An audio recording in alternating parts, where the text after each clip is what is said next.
Okay, so today we're going to talk about doing third-party loads, and especially LTL loads as you start picking up more of these.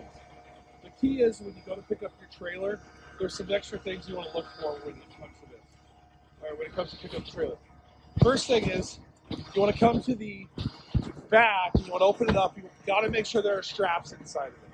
Make sure there are at least 2 straps, but preferably 2 for every load that you have to pick up. But you have to be able to strap it. You also need to make sure that you can move your tandems. Some third-party shippers require you to be able to move tandems, the tandems. And what do you want to look for? You want to make sure that these pins right here will come in and out. Now there are 2 different ways to do this. Some have a bar that comes out. You'll make sure when you pull that bar, those pins recede, and then you can lock it in. Other ones are like this, which are air-filled. So if you pull this, you'll see they don't come out. You gotta actually go up front and you gotta release the air.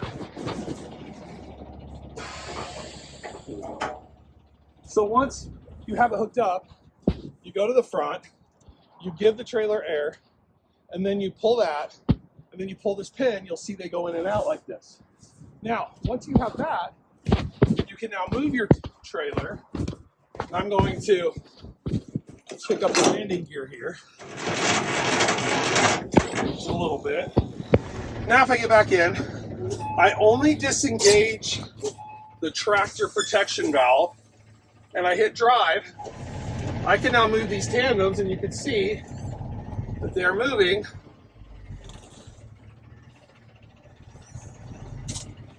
all the way to the back.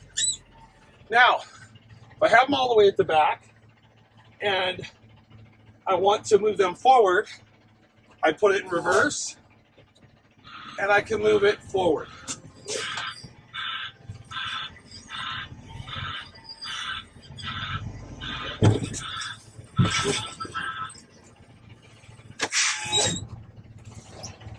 And then get them where I want them to be, whatever that is.